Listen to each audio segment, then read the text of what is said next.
Colegio de Abogados de Junín. Doctor Castillo, le doy la bienvenida en nombre de los agremiados, de la Junta Directiva, y esto no hubiese sido posible sino por la entereza y sobre todo el impulso del doctor Gabriel Paredes, quien ha tenido a bien en contribuir con el colegio. Tenemos la presencia también de ustedes, colegas, ¿no? También el doctor que siempre está con nosotros, ha presentado su libro, también los doctores que, caramba, estamos en la Academia de la Crema Innata del Derecho Penal de Huancayo. El día de hoy, ¿verdad? Me siento muy emocionado de recibirlos, y porque todos los aquí presentes tienen pues autorías, ¿no? Que benefician al desarrollo de la academia, sobre todo de la mejora de la calidad de los abogados en nuestra región y para nuestro país. Bien, voy a dejar el uso de la palabra al doctor Gabriel, va a hacer una pequeña presentación a la moderadora para darle el uso de la palabra.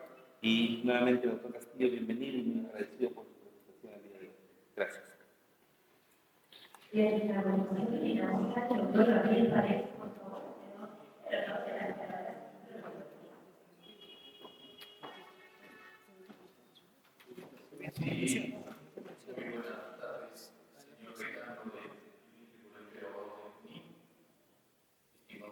Sí. Y especialmente saludo al doctor José Castillo Alba, quien ha tenido la gentileza de aceptar la invitación para que pueda presentar su última publicación en materia procesal penal. Creo que para nosotros es un enorme honor presentar a un penalista de nota, seguramente uno de los penalistas vivos en el Perú que ha trabajado mucho sobre las ciencias penales, especialmente el derecho penal y procesal penal, y que a pesar de su juventud ya tiene más de 30 obras escritas, ¿no? Desde el año 2000, me parece que los primeros libros que he leído sobre él fue pues un librito antiguo que era sobre asociación ilícita para delinquir, que ahora ya es banda criminal, y ese fue uno de los primeros trabajos que tuve la oportunidad de leer. Luego, pues, en materia penal, que antes trabajaba muy bien y ahora se inclina un poco por el tema procesal, especialmente por la prueba. Hemos tenido, pues, trabajos, delitos sexuales, delitos contra la vida, el cuerpo y la salud. También tiene un manual muy bueno de derecho penal, parte general. Posteriormente también ha trabajado temas de argumentación jurídica, temas de, digamos, de temas de derecho penal constitucional, como el principio de inocencia, los derechos fundamentales.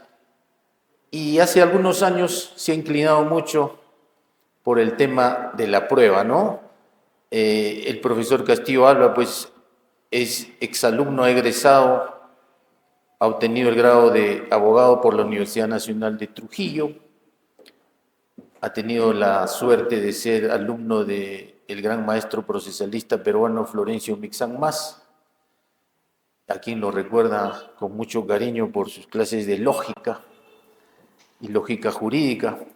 Asimismo, él ha tenido la oportunidad de ser docente en pregrado en la Universidad Garcilaso de la Vega, ha enseñado también en el posgrado en la Universidad Católica, en la Escuela de la Magistratura, y también ha sido profesor en universidades del extranjero, en España, en la Universidad de Girona. De manera que es un profesional totalmente capacitado, diría yo que es uno de los penalistas de nota en el Perú y también maneja los temas procesales, es un abogado litigante, mezcla la labor del abogado con la labor de la investigación, un lector empedernido, lee demasiado y lee muy rápido, así que para nosotros es un enorme gusto presentarlo en este colegio y agradecer también al señor decano, a su junta directiva, por permitir este acto académico. El libro que va a presentar ahora es el libro La reserva del proceso, unos temas bastante actuales, mediáticos, ¿no?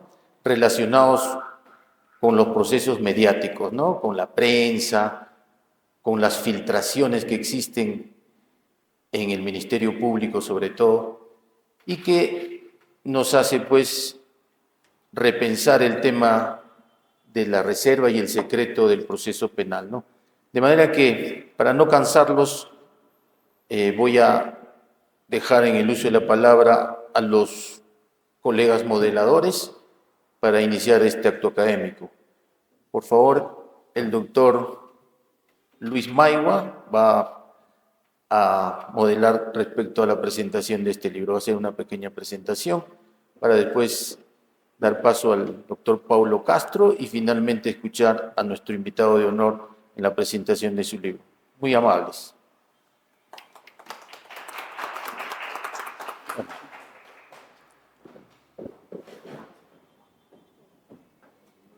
Muchísimas gracias a la doctora Gabriel Paredes por estas interesantes palabras del libro Reservas, Secretos y Publicidades en el Proceso Penal que el día de hoy estamos presentando. Invitamos ahora al público al doctor Miguel Mayo Quispe, quien va a realizar sus comentarios acertados acerca de este texto.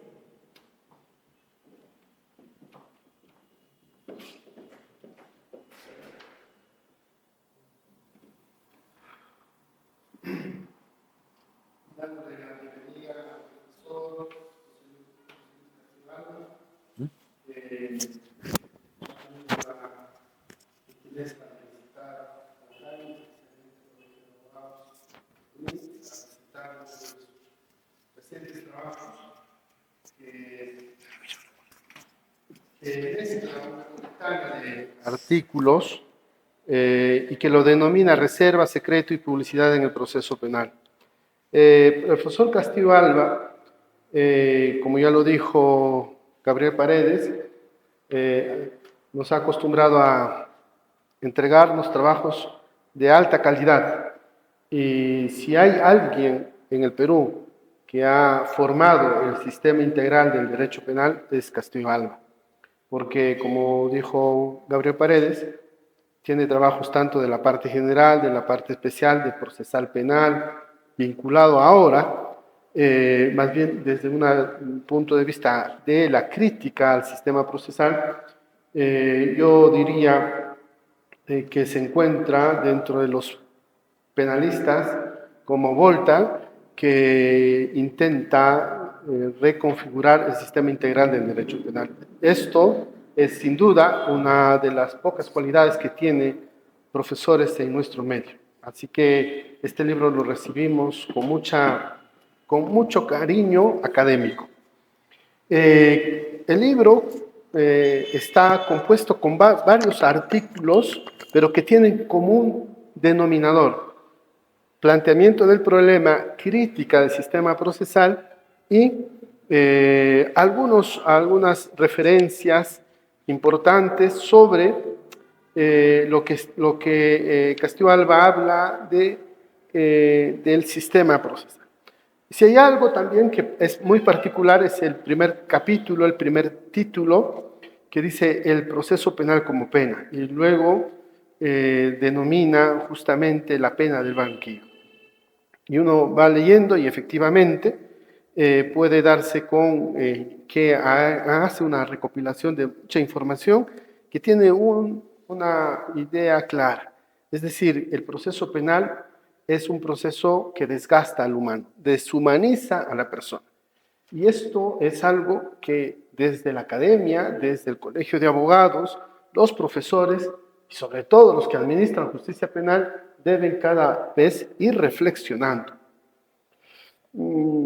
A mí me pareció bastante interesante en relación, y ahí voy a centrar un poco mi comentario sobre el juicio previo y juicio paralelo, que justamente centra su mayor atención en el daño que tiene una persona a la exposición pública cuando es procesado a través de un proceso penal. Esto en verdad no es nuevo. Castillo Alba determina, ejemplifica y saca a transparentar qué dice, por ejemplo, la Corte Interamericana de Derechos Humanos respecto a esto, y cómo ha resuelto el Perú en relación a las transferencias de competencia.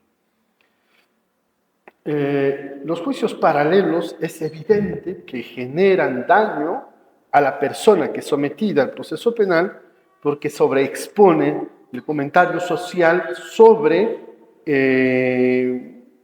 los pormenores del proceso penal. Sobre el particular, existen cuanto menos dos posiciones de cómo se deben manejar los juicios previos y paralelos.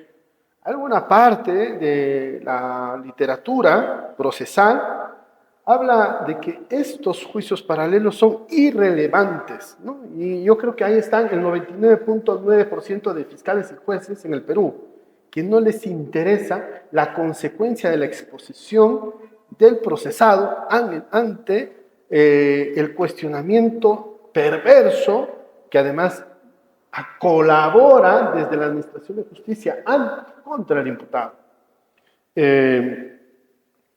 Pero esto no es así, porque hay literatura también que más bien sostiene, y con mucha sabiduría, que los juicios previos y los juicios paralelos lo que básicamente hacen es atemorizar al juez. Y esto es lo que exactamente pasa también en la Administración de Justicia de hoy. Si lo sientan a una persona y lo traen enmarrocado, luego lo sientan con la famosa canal de Justicia TV, todos pueden volverse comentaristas y van comentando, ojalá que no les des prisión preventiva, este sí es delincuente y tal. Aquellos que dicen que los juicios previos o los juicios preliminares, los juicios previos o los juicios paralelos no tienen una significancia sobre el concepto de imparcialidad del juez, están completamente equivocados. El juez mismo, no sé si ustedes han podido observar, el juez está conectado a la audiencia a través de su Facebook, viendo cómo son los comentarios de las personas. Lo que ha hecho Castillo Alba es realmente importante, poner de relieve que estamos en un estado de shock, en el que el juicio previo y paralelo evidentemente afecta a la imparcialidad del juez. Por lo menos Alemania, la información que se tiene de la doctrina alemana es que cuando detectan que el juicio previo paralelo afecta de manera objetiva, de manera clara, la imparcialidad del juez, lo que hacen en algunos casos es suspender el procedimiento, una especie de excepción procesal, con la finalidad de que el principio de imparcialidad no se vea afectado y por tanto, no se continúe el juicio, porque en ese calor malévolo del proceso, cualquier decisión va a generar problemas de justicia penal. Sin embargo, como lo ha indicado en el libro que nos está presentando, estos juicios paralelos han sido resueltos en la Corte o a través de la Corte Suprema, a través de la transferencia de competencias. Y aquí quisiera yo entrar alguna propuesta y tal vez comentario final del profesor Castillo.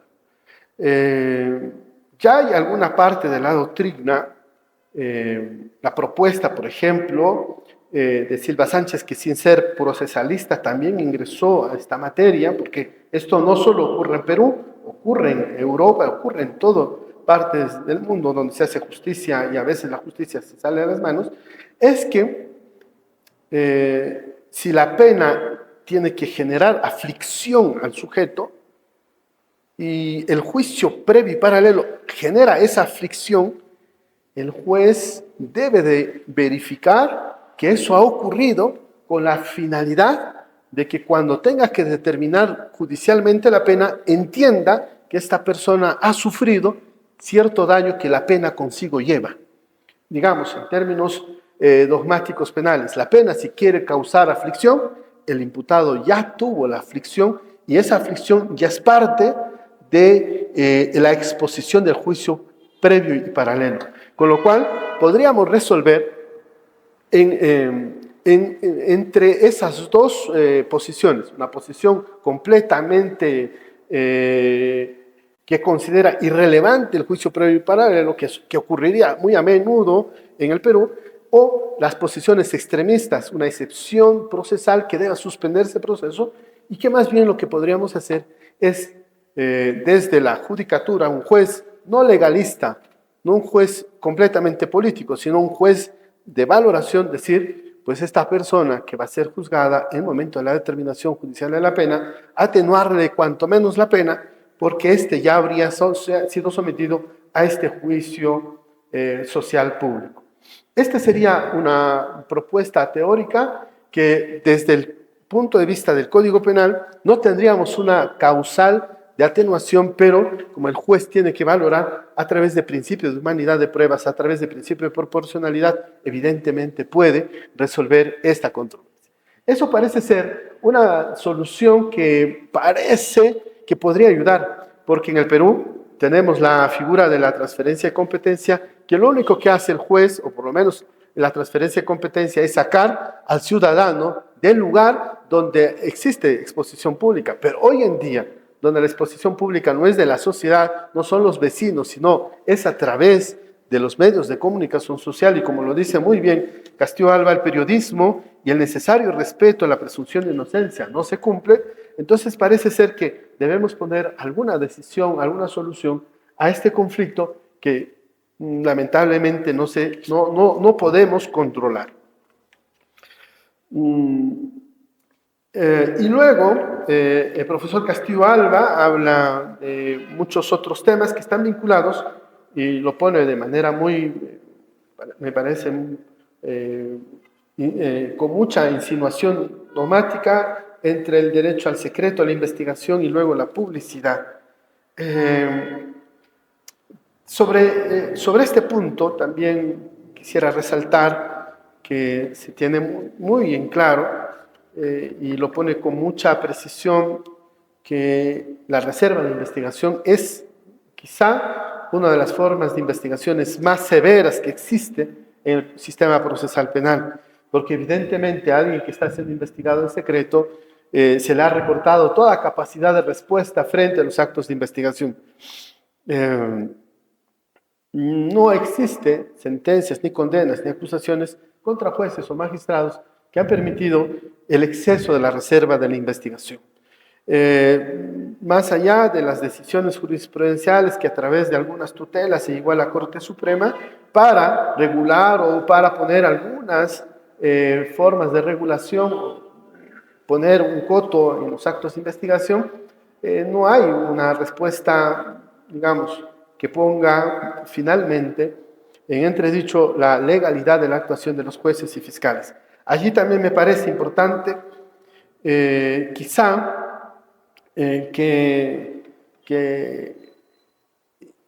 un sistema procesal donde además, si uno escucha muy a menudo en la academia y sobre todo aquellos que se forman entre ellos para administrar justicia, dicen que el sistema procesal peruano es un sistema acusatorio garantista. Evidentemente estas instituciones que son muy peligrosas también recortan esa posibilidad de defensa. Claro, en un sistema puramente garantista no podría funcionar el sistema, sino que hay que buscar algunas instituciones que le den efectividad.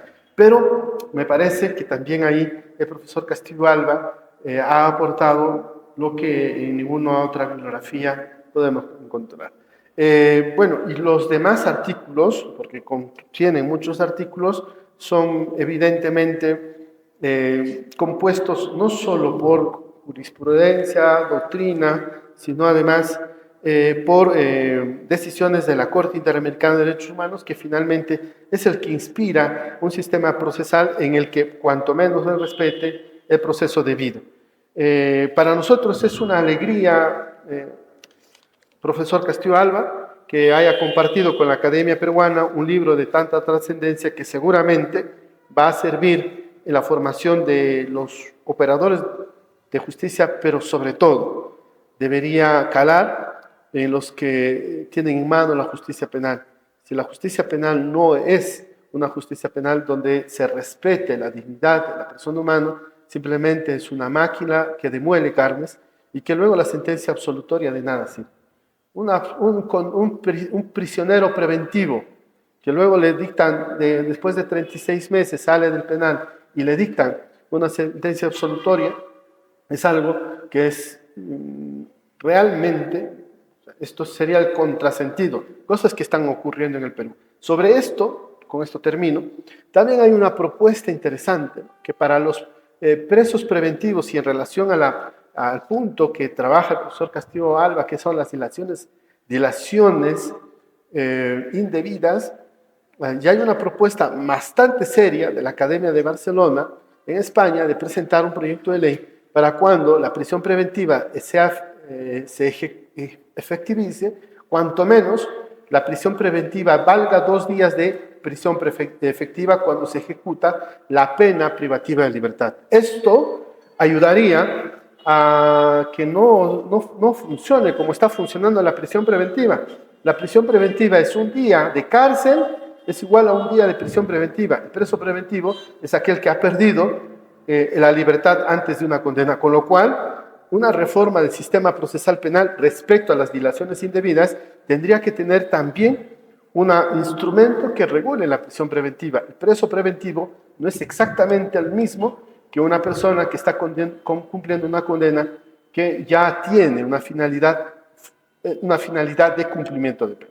Por eso parece interesante la propuesta, ayuda mucho a remover lo que normalmente los autores de derecho procesal no lo hacen, es decir, a enrostrar cómo está funcionando este sistema. Nuevamente felicitar y agradecer la presencia del profesor Castillo Alba en la ciudad de Huancayo y agradecerle también por el magnífico libro que nos ayuda a comprender varias instituciones que parece ser que no lo teníamos por ahí zumbándonos la cabeza, pero cuando nos damos cuenta, efectivamente, está en crisis y lo que queda es recomponer desde donde se encuentra. Muchas gracias.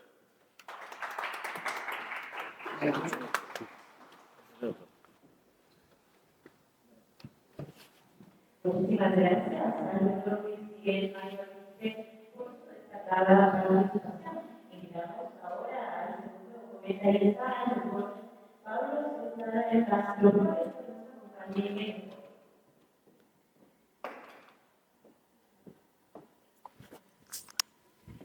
Agradecer a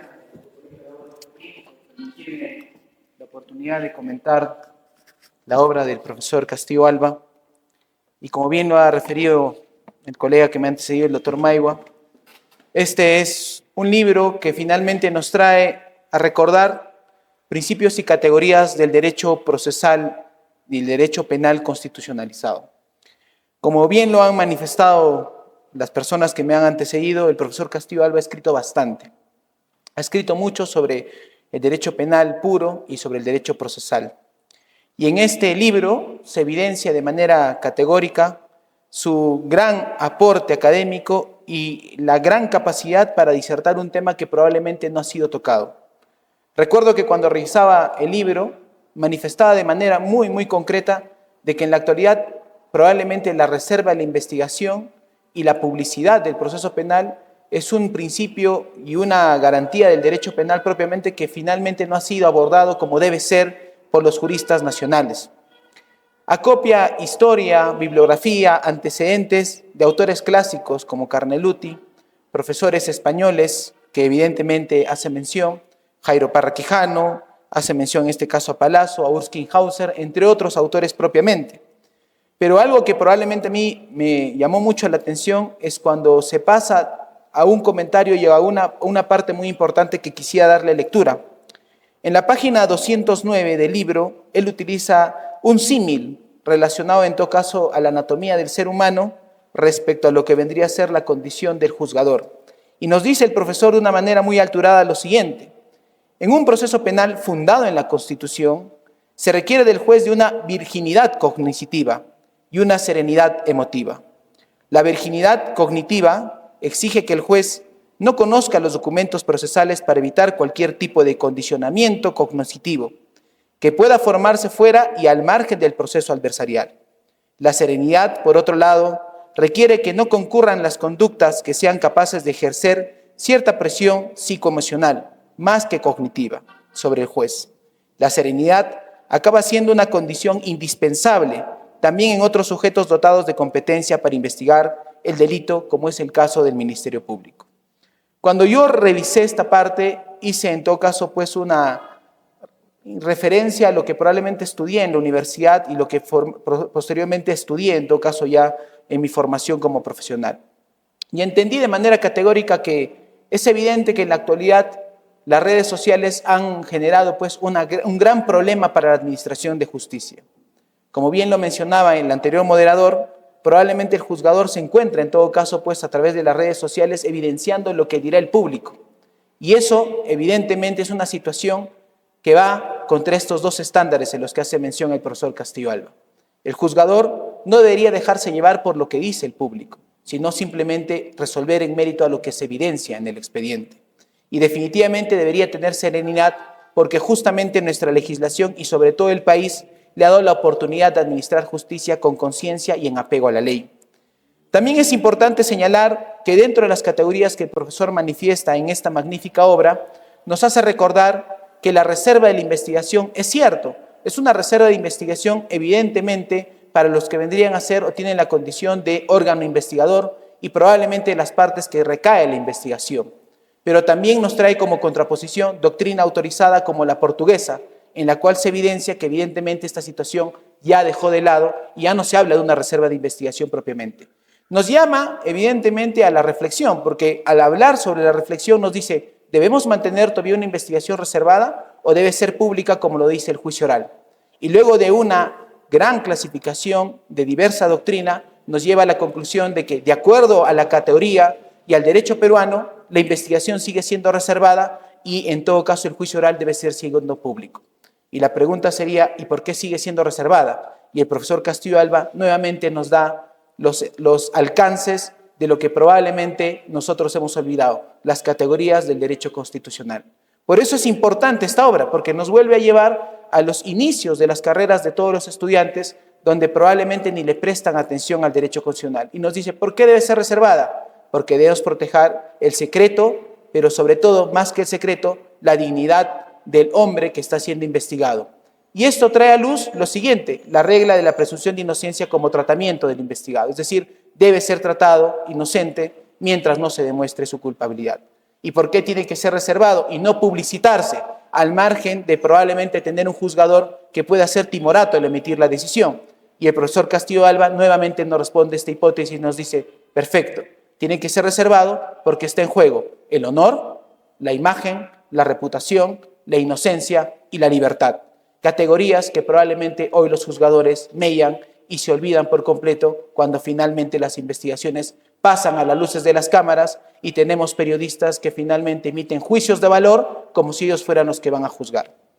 El profesor Castillo Alba también en este libro nos hace conocer de que el derecho a la libertad de información no es un derecho absoluto y también probablemente nos llama a la reflexión y nos dice si los periodistas o los comunicadores sociales tienen la autoridad suficiente para en todo caso estigmatizar o incluso rotular a las personas con ciertas categorías. Y nos llama nuevamente a una nueva llamada de atención y nos dice, no es posible que los comunicadores sociales tengan esa condición, porque en definitiva lo que generan es ¿qué cosa? Que las personas empiecen a criticar, el juzgador se vuelve timorato y lo peor que es de que los propios comunicadores lesionan los propios dispositivos normativos porque justamente la reserva de la investigación busca de que la investigación sea secreta y que no se evidencie esto porque al final genera estigmas.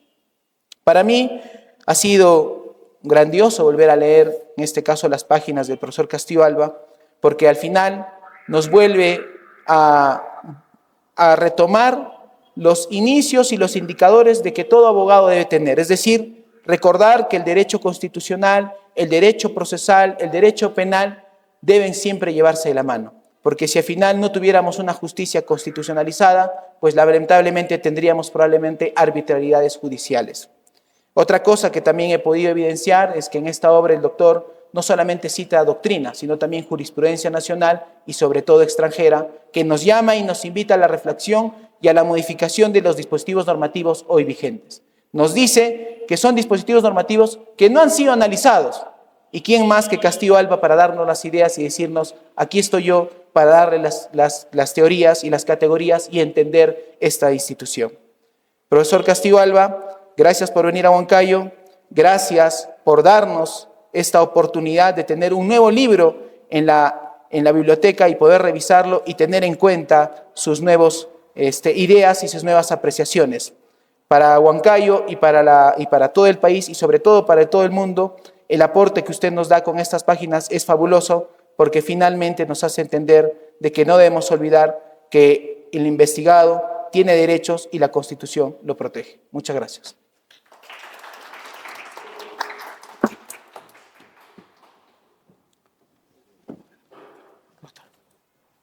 Bien, luego hemos terminado un comentario por parte del doctor Pablo Castro, porque todos estamos esperando ese momento, ¿no?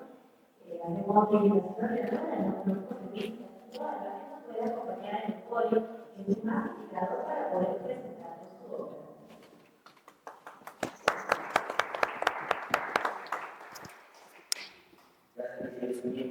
Un agradecimiento sincero, fraternal, al decano del Colegio de Abogados de Junín, muy agradecido por cursarnos la invitación de poder visitar esta ciudad con la que me une lazos de aprecio, de cariño y de recuerdo permanente. Y también agradezco infinitamente al causante de que estemos acá con ustedes, que es el doctor, mi querido amigo, el doctor José Gabriel Paredes Rojas, un gran amigo con quien cultivamos una amistad por sucesión generacional o por vínculo familiar. Siempre recuerdo a su papá, al doctor César Augusto Paredes Rojas, un ilustre jurista huancaíno, un gran penalista peruano, poseedor del fondo editorial de la biblioteca más importante a nivel nacional y que siempre lo tengo en mi corazón porque cuando hace unos 20, 25 años buscaba un libro en las bibliotecas de Lima o también en alguna librería extranjera y no lo podía encontrar, llamaba al doctor César Augusto Paredes y le decía: doctor Paredes, muy buenos días o a veces muy buenas tardes, ¿tendrá usted la amabilidad de ver si en su biblioteca frondosa tiene el libro de, por ejemplo, Octavio Toledo y Ubieto sobre el concepto de derecho penal? Le habré pedido unas 5 o 6 veces libros al doctor para que me haga el servicio de ver si los tenía. Y el doctor, de manera muy cortés, me decía: déjame ver Castillo. Al día siguiente o a los 2 días, como máximo, el doctor me llamaba por teléfono y me decía: José Luis, te estoy enviando el libro que me has pedido, recógelo en Cruz del Sur. Gestos tan solidarios, tan maravillosos, tan generosos y sobre todo de tanto desprendimiento marcan la vida personal y académica de una persona. En ese tiempo no tengo los años con los que cuento hoy día, pero siempre me llevé una incógnita de cómo una persona puede ser tan generosa, tan abierta, tan dadivosa con alguien que no conocía mucho y que siempre estaba dispuesto a colaborar académicamente.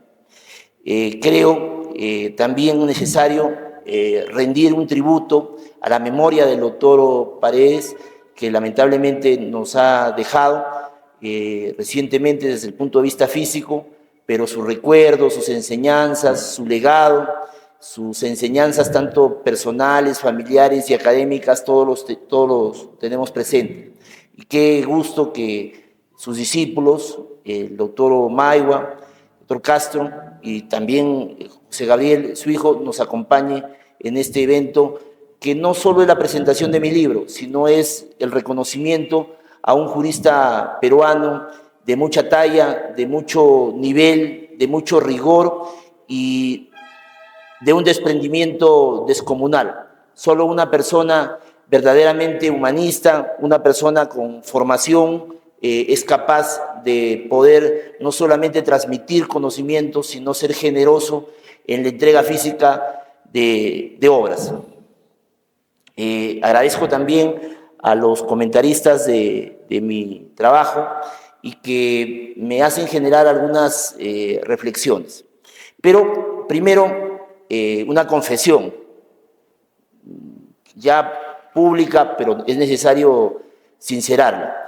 Este libro se escribió en las cenizas de la tragedia personal de haberme sometido en un proceso penal injusto, promovido por un equipo especial que es la EFICOP, que me detuvo dentro de una investigación secreta en abril del año 2024. Estuve privado de mi libertad 6 meses, salí con comparecencia simple y vi cómo el Ministerio Público, un sector de él, un equipo especial, justamente violaba la Constitución y los derechos humanos de manera grave, intensa e irreparable. Más que un libro académico, es un libro de testimonio personal, escrito con paciencia, con lecturas comparadas y sin odio y sin rencor, pero consciente de que esta práctica totalitaria, desestabilizadora y de violación masiva de los derechos humanos debe concluir. ¿Y por qué razón? El Ministerio Público en el Perú y en América Latina trabaja de la siguiente manera. Recoge información sobre casos sensibles, sobre personas políticamente expuestas, funcionarios, empresarios, profesionales, etcétera, y comienza a procesar la información. Y dentro de ese procesamiento de la información comienza a filtrar de manera selectiva información a los medios de prensa. Filtra declaraciones, documentos, videos, audios y va alimentando de manera progresiva y paulatina la creación y la configuración de una imagen de culpabilidad de la persona investigada. Y esto es importante, ¿por qué? Porque es el propio Ministerio Público quien no solamente investiga, procesa información, recoge evidencia, sino que de manera paralela alimenta a la prensa con los supuestos resultados de la indagación que realiza. Y esto es grave, ¿por qué? Porque el Ministerio Público, según la ley orgánica del Ministerio Público, el artículo 1, es el garante de la legalidad y el defensor de los derechos fundamentales. De por sí, este artículo primero de su ley orgánica les debería evitar filtrar información y violar la presunción de inocencia como otros derechos fundamentales. Pero el Ministerio Público es un monstruo, es un leviatán, es un dinosaurio que nunca está contento con la información que procesa, sino que la arroja a las vísceras de algunos medios de comunicación amigos.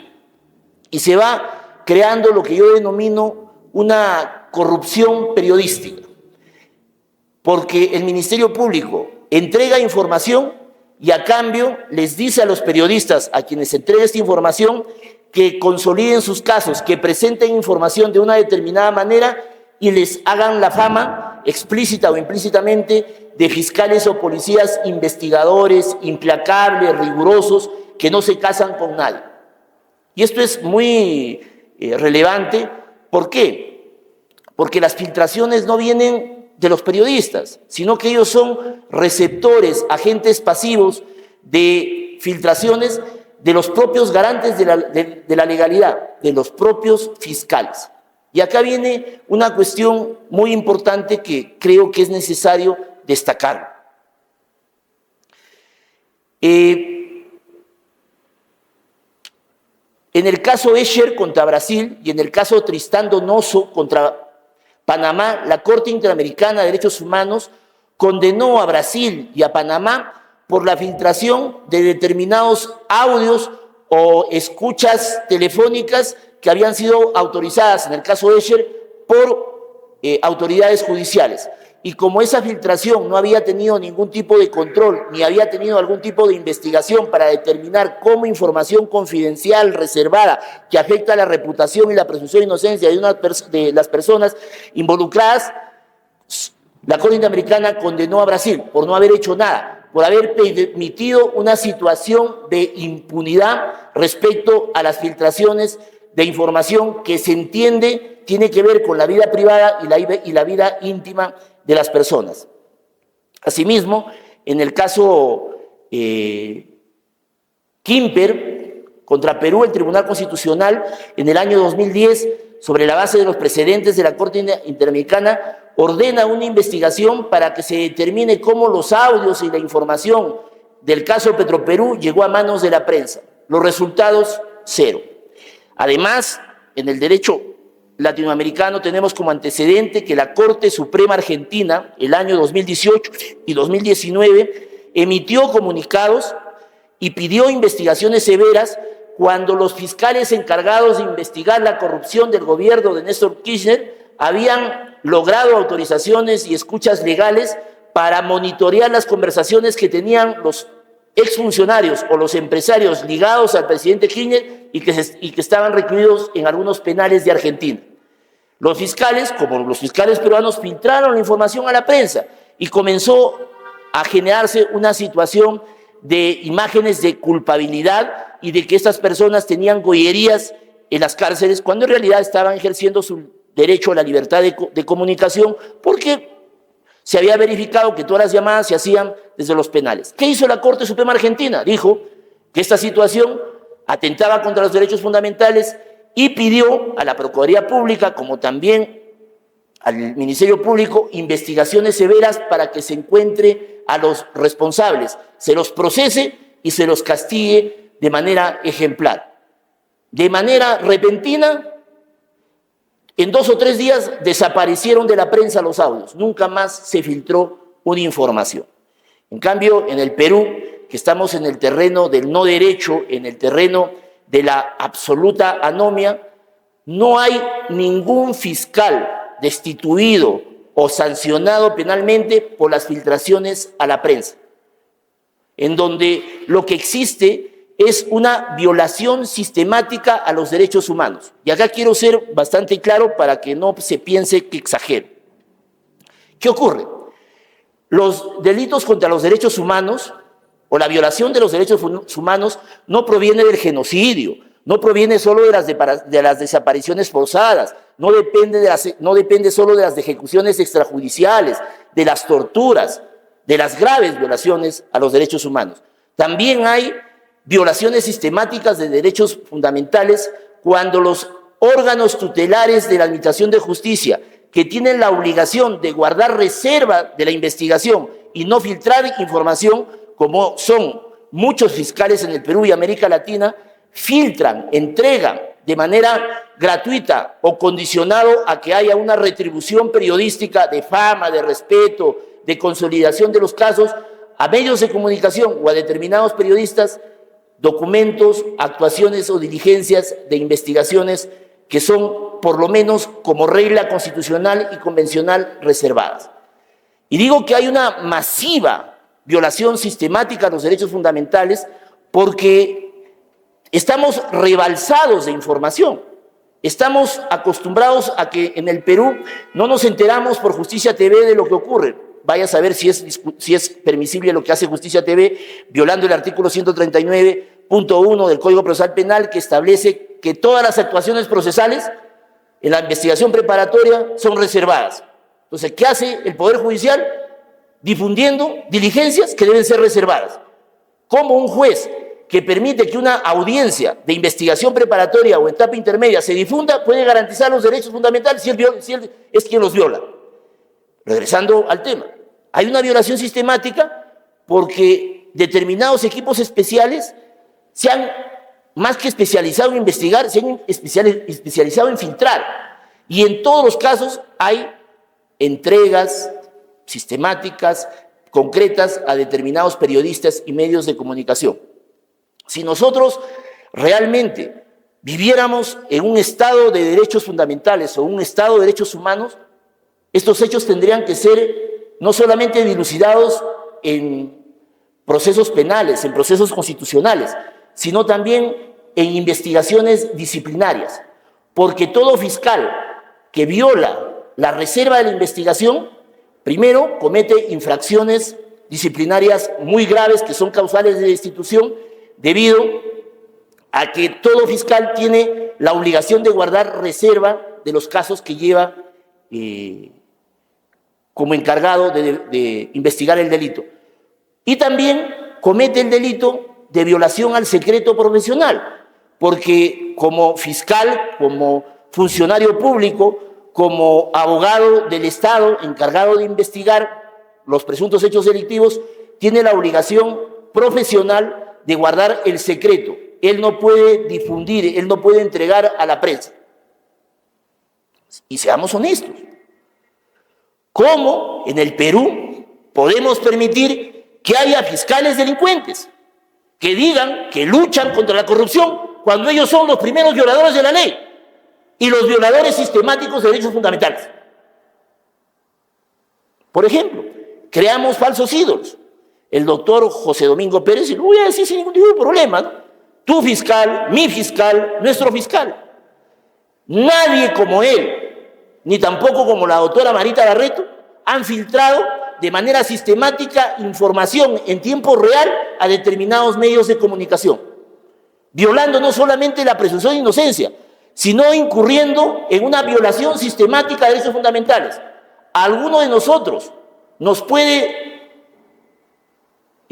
pasar desapercibido de cómo había diligencias en Brasil, en Perú, y no terminaban las diligencias y ya estaban en Twitter, DDL y en otros medios de comunicación caviares lo que estaba declarando el testigo. O sea, ¿cómo se puede permitir que fiscales, defensores de la legalidad, violen la ley? Concretamente el artículo 324.1 del Código Procesal Penal, que impone la obligación de reserva, y el artículo 47 y el artículo 34 de la Ley de la Carrera Fiscal, que impone la obligación de reserva. Si los abogados en el Perú hicieran realmente su trabajo, deberían haber denunciado estos hechos y haber logrado que este mal fiscal o estos malos fiscales sean destituidos. Y otro ejemplo. ¿Recuerdan ustedes cómo se inició el caso Cócteles? Se inició con la comisión de un delito y una falsa disciplinaria, detectada oportunamente por la Sala de Apelaciones de la Sala Penal Nacional. El doctor Carguancho dictó detención preliminar a toda la cúpula del Partido Fuerza Popular, realizando un copia y pega de un requerimiento fiscal que se le había entregado por UCB por parte de tu fiscal, nuestro fiscal, el fiscal, el doctor José Domingo Pérez. Él le dio el formato de una resolución judicial, pero se olvidó de cambiarle las ideas centrales. Todo lo que él decía era una repetición de lo que el Ministerio Público postulaba. ¿Qué pasa si un abogado le entrega un UCB a un juez? Se va preso. ¿Qué pasa si un fiscal le entrega un UCB a un juez? Todo el mundo aplaude. Miren ustedes, si se hubiera tomado medidas oportunas, si se hubiera denunciado este contubernio del tu fiscal, mi fiscal, nuestro fiscal con el juez, nuestro juez, el doctor Carguancho, ellos hace rato deberían haber dejado el Poder Judicial y el Ministerio Público, porque alguien tiene duda que estas personas trabajaban de manera conjunta.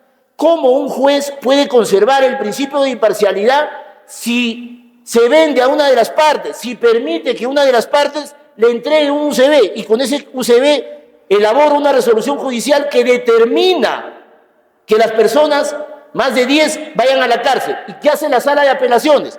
Como había un copia y pega, nulo todo. ¿Qué hizo la defensa de los señores afectados? Nada. Yo lamento que la señora Keiko Fujimori y las demás personas hayan tenido que pasar privaciones de la libertad porque nadie se atrevió a denunciar disciplinariamente y penalmente a estos dos malos magistrados. ¿Cómo no va a ser un violador sistemático de derechos humanos el señor José Domingo Pérez si tiene en menos de un año 5 habeas corpus declarados fundados tanto por la Corte Suprema como por el Tribunal Constitucional? Enumero: Corte Suprema, caso Briceño; Tribunal Constitucional, caso Cócteles, caso Kimper, caso Arsenio Oré y caso Cameta. A ver, mis queridos amigos, mala suerte, qué piña, cómo se ensaña el Tribunal Constitucional, o tenemos, y hay que decirlo públicamente, porque estamos frente a los Idi Amin, a los Hitler, a los Mussolini de la violación de los derechos fundamentales. Porque yo no puedo decir que lucho contra la corrupción cuando violo la ley, pues. Porque violar la ley no es solamente recibir coimas, sino también ser tramposo, ser un violador sistemático de derechos humanos porque filtras información, porque violas la dignidad de la persona humana, porque violas la presunción de inocencia, porque violas el derecho a la intimidad, porque violas el principio de la reserva de la investigación. Y ustedes me pueden decir, ya, pero doctor Castillo, no exagere. Pare la mano. ¿Qué cosa? ¿Cómo ustedes me pueden decir a mí que pare la mano si por las filtraciones, por la violación a la reserva de la investigación, han caído 2 expresidentes de la República y han sido destituidos en procedimientos constitucionales express, como es el caso del expresidente Kuczynski y el expresidente Martín Vizcarra? ¿Cómo cayó Vizcarra? ¿No fue por una filtración del equipo especial que le entregó al equipo del comercio para que difunda lo que dijeron los empresarios de Obrainsa, que le habían entregado a Vizcarra dinero? Claro, libertad de información, eso no lo discuto. Pero ¿cómo comenzó el caso? ¿Y cómo se terminó en el Perú destituyendo a 2 expresidentes? Por filtraciones que hacen los fiscales. Y claro, todo el mundo aplaude, la verdad, es necesario saber, pero ese es delito, pues, mis queridos amigos, es violar los derechos humanos. Y se afecta la democracia, se afecta el equilibrio de poderes cuando hay agentes fiscales, funcionarios públicos, que violando la reserva de la investigación, logran justamente pulverizar la Constitución, los derechos fundamentales y la Convención Americana de Derechos Humanos y el Pacto Internacional de Derechos Civiles y Políticos. O sea, no vayan a pensar que este es un libro teórico, un libro de gabinete. No, es un libro pensado en nuestra realidad, es un libro pensado en el cáncer de la justicia penal peruana de los últimos 10 años, en donde hemos vivido una autocracia, en donde más importante que el Parlamento, en donde se debaten las ideas, son determinados equipos especiales que se ensañan con determinados grupos políticos, funcionarios, actores políticos, empresarios o profesionales, con el fin de obtener beneficios personales y pasar a ser héroes, o por lo menos cómic como Batman y Robin. Entonces vean ustedes, mis queridos amigos, que esto no es un tema personal, esto no es un tema de ataque, de cuestionamiento a ciertos fiscales. Afecta a la estructura misma de nuestra democracia incipiente y de la división de poderes. Ustedes han visto en el mundo, incluso en países africanos, que hayan caído presidentes, ministros por filtraciones de información. No, pasa en el Perú. ¿Y qué ocurre cuando estos falsos héroes luego son desnudados y luego son descubiertos? ¿Cómo llamamos a un fiscal, no que pierde, sino que por simple matemática, en menos de 1 año y medio, recibe 5 sentencias constitucionales fundadas? ¿Cómo lo llamamos? Si estuviéramos en España, en Alemania, ¿cómo se llamaría ese fiscal? Violador sistemático de derechos fundamentales. Y tendremos que denunciarlo. ¿Por qué? Porque basta ya de temor, basta ya de silencio y basta ya de que los abogados seamos cómplices por omisión o por lo menos encubramos a estos falsos ídolos. Si los abogados hiciéramos nuestro trabajo oportunamente y tuviéramos la posición de periodistas valientes como el doctor Carlos Paredes, que denunció a la señora Marita Barreto, que es otra violadora sistemática de derechos fundamentales, eliminaríamos el cáncer del Ministerio Público y el cáncer de nuestra democracia, porque no se puede respetar el debido proceso si se viola la ley, la Constitución y las garantías mínimas del debido proceso. ¿Y qué son estos fiscales? Yo le voy a decir que me querellen. Ya les perdí el miedo. Los espero con polo, sin polo, perdón, y avanzando. Son fiscales delincuentes. Fiscales delincuentes que deshonran el juramento de ser defensores de la legalidad y que es lo más grave, que son violadores sistemáticos de derechos humanos. No lo digo yo, ¿no? Porque algún valor pues debe tener las sentencias. La pregunta es, ¿nosotros nos merecemos de estos fiscales? Seguramente se viene su proceso de ratificación. ¿Qué hacemos con tu fiscal, tu juez, mi juez, nuestro fiscal, nuestro juez? ¿No pasa nada?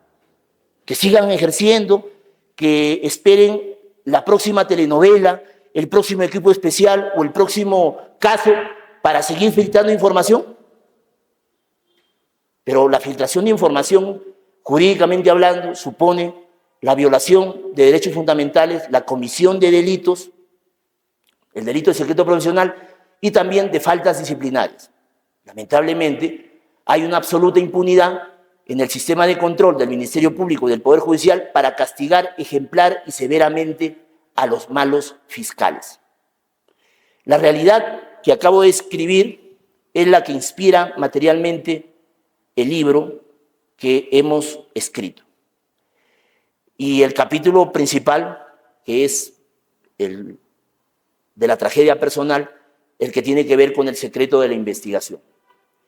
Lamentablemente, los fiscales, violadores masivos de derechos fundamentales, creían que es posible la investigación secreta y que se puede llevar una investigación clandestina, oculta y de espaldas a los ciudadanos por 6 meses, 5 meses o de manera indefinida.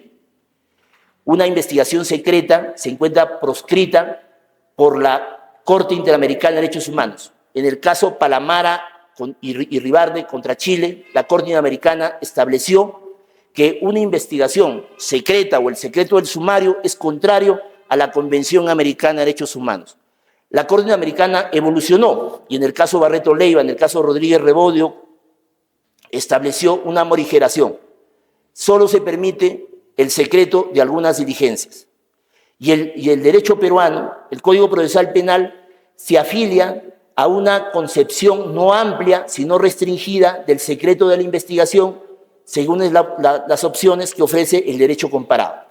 Hay legislaciones, como la chilena, como la paraguaya o la venezolana o la costarricense, que permiten un secreto total de la investigación. Pero la legislación peruana, como la legislación argentina y uruguaya, solo permite el secreto de la investigación para determinados actos y diligencias, como lo establece el artículo 324.2 del Código Procesal Penal, y como lo establece también la casación 373-2018 y la apelación 11-2022 de la Corte Suprema de Justicia. Y también como lo establece el acuerdo plenario de los jueces de la Sala Penal Nacional 6-2019, en donde se establece que se prohíbe constitucionalmente el secreto de la imputación. Entonces, en ese marco normativo, ¿por qué el señor Javi Colchado, otro violador sistemático de derechos humanos, dice, no, yo soy el superpolicía, yo soy el inspector Gadget, acá la eficiencia de mis investigaciones era por investigaciones secretas, por óbices y por colaboradores eficaces?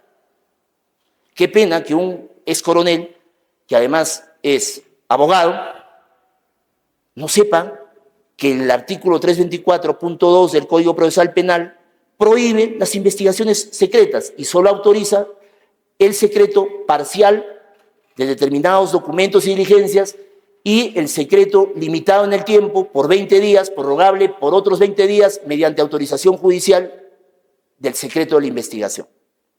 Entonces, acá es necesario y hagamos una pregunta. Acá en Huancayo, mis queridos amigos, los más grandes escándalos de corrupción no han sido por investigaciones secretas, por investigaciones secretas inconstitucionales, ilegales, y que tanto la jurisprudencia de la Corte Suprema, de la Corte Interamericana, como también de la Sala Penal Nacional repudia. ¿Cómo se puede investigar violando los derechos fundamentales? ¿Qué oportunidad de defenderse, de contradecir puede haber si se aplican en un sistema acusatorio reglas e instituciones del inquisitivo, que es el secreto de la investigación? ¿Sí? Entonces, mis queridos amigos, estos temas y otros, pero para ejemplificarlos, son los que se desarrollan en el libro que se ha presentado. Y acá quisiera hacer una observación a lo que dijo el doctor Maiwa respecto a los juicios paralelos. Los juicios paralelos no es la información de notas de prensa sobre determinados casos. La idea de un juicio paralelo es una campaña periodística de un medio o de varios medios contra una persona o con un caso. O sea, mejor dicho, un juicio paralelo no es el ejercicio de la libertad de información, sino el desvío, la patología y la degeneración de la libertad de información, porque se hace aseveraciones concluyentes acerca de la responsabilidad penal o no de una persona o de un grupo de personas o de un caso. El año pasado, el profesor de la Universidad de Buenos Aires, Jerónimo Vide, escribe un artículo sobre juicios paralelos en la revista Temis, y en donde hace ver que el juez, en la fase de la determinación judicial de la pena, una vez que se declara la culpabilidad de la persona, puede utilizar una cláusula supralegal de atenuación cuando justamente se ha afectado derechos fundamentales. Y acá una reflexión adicional.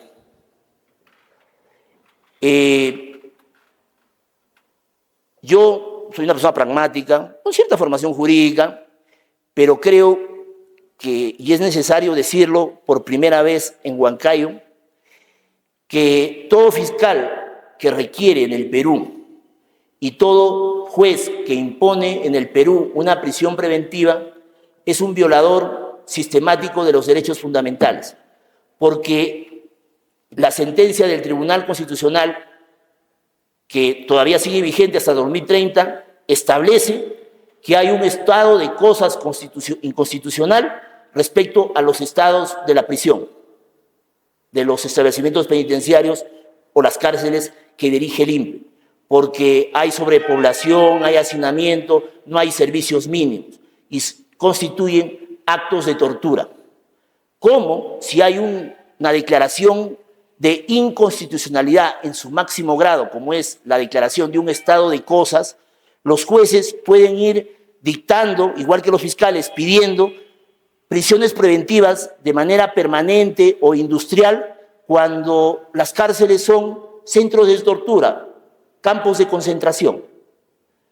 Yo creo que el problema no es solo, como dice el doctor, que le suscribo, del 2x1 para las prisiones preventivas en el cómputo de la pena, sino cómo nosotros podemos permitir en el Perú que el Tribunal Constitucional diga que las prisiones en el Perú, sin excepción, se encuentran en un estado de cosas inconstitucional, y no decir que toda prisión preventiva en el Perú supone un acto de tortura, o por lo menos un trato inhumano, por lo menos, ¿no? Por lo menos. Entonces, mis queridos amigos, les agradezco su tiempo, disculpen la vehemencia, pero en el Perú, por hablar en secreto y a media voz, tenemos un sistema de justicia que no protege los derechos fundamentales, sino que los fulmina. Y es necesario que nosotros, como abogados, y desde los colegios de abogados, como el Colegio de Abogados de Junín, alcemos de manera firme y enérgica nuestra voz de protesta. Gracias a todos, gracias mi querido José Gabriel, gracias doctor, gracias doctor Maiwa, doctor Castro, y gracias a todos por acompañarnos en este momento para mí tan especial. Gracias, mis queridos amigos. ¿Lo va a querellar este José Domingo? No. ¿Ese José Domingo? Se me salió, ¿no? No, se me salió.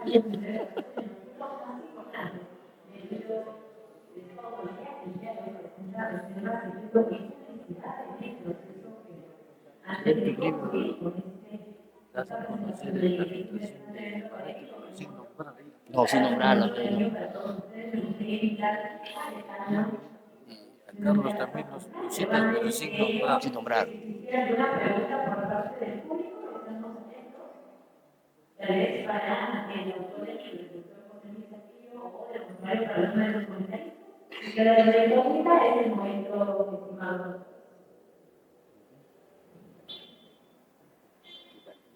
Bien, tenemos una pregunta.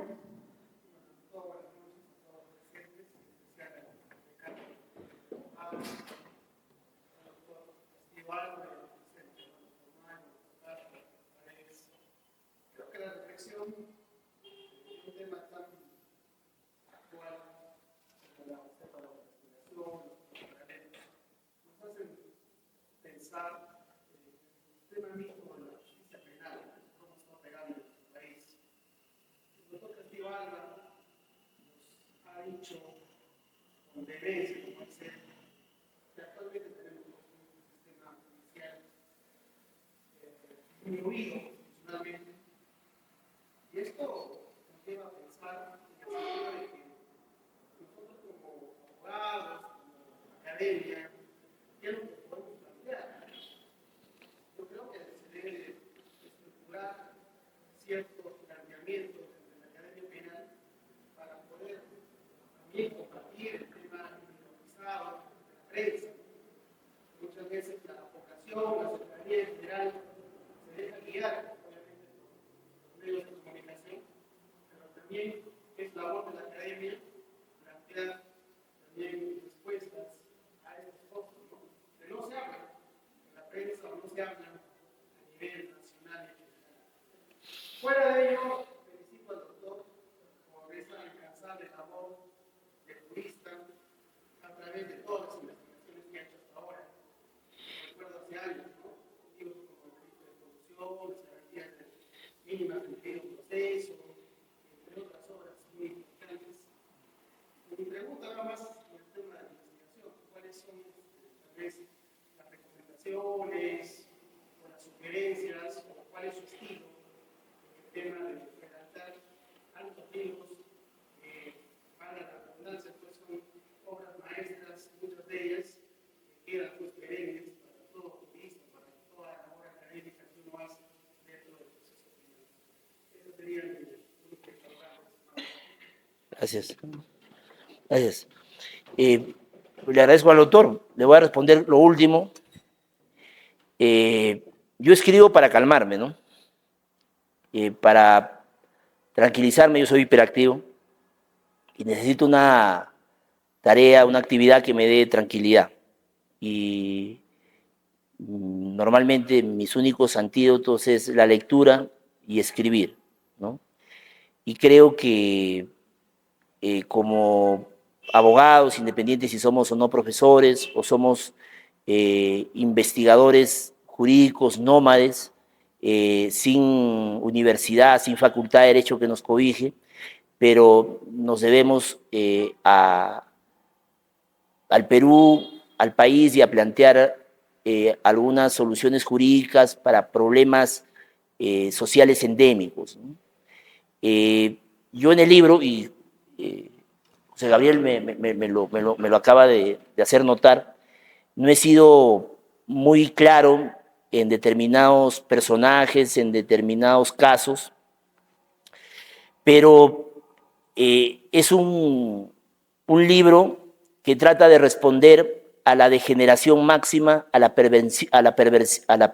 perversión y al amancebamiento del sistema de justicia y a la hipocresía del derecho peruano. O sea, solamente nuestra escasa cultura jurídica y nuestra escasa conciencia social y responsabilidad funcional nos puede hacer pasar desapercibido casos de violaciones masivas de derechos fundamentales, del derecho a la presunción de inocencia, del derecho a la reputación, del derecho a la intimidad, del derecho a la reserva de la investigación, cuando los fiscales, más que dedicarse a investigar, se han dedicado a filtrar información.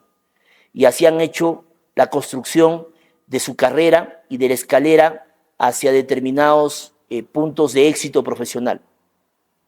Y esos falsos ídolos, esos delincuentes de cuello y corbata, pues me pueden decir que yo tengo una imputación por proteger a los cuellos blancos, sí, pero hay muchos fiscales que forman parte de una organización criminal que se llama de las medallas blancas, ¿no?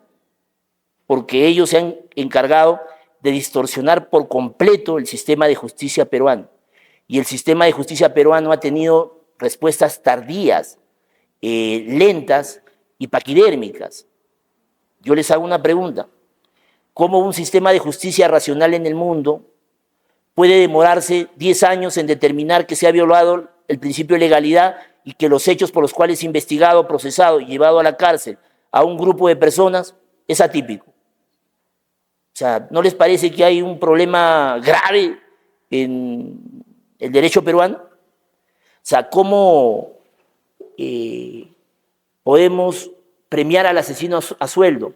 ¿Cómo podemos ser complacientes con el violador serial de niños?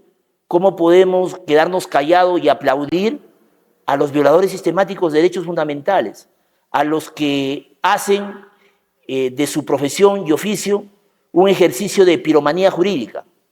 O sea, la verdad que no lo entiendo.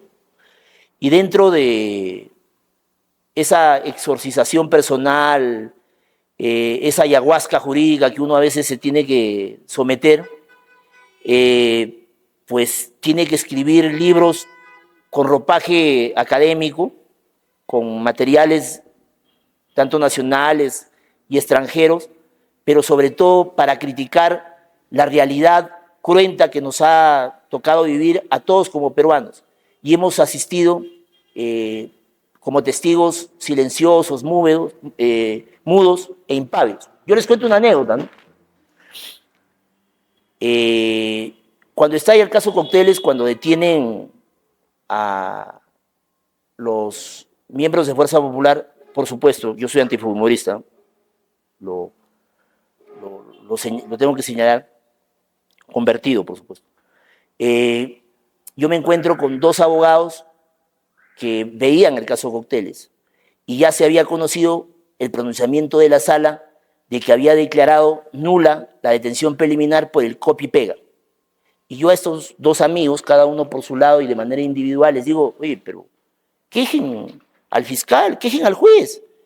Hay una relación procesal que es causal de falta grave que va a determinar la destitución en un proceso disciplinario. Ustedes no van a soportar, si no actúan inmediatamente, un proceso penal o la prisión preventiva que se puede venir cuando el fiscal le entregue el UCB al juez y el juez copia y pega una resolución de detención preliminar. Hagan algo. Y cada uno de los abogados, muy famosos ellos, ¿no? Pero ¿para qué me voy a pelear?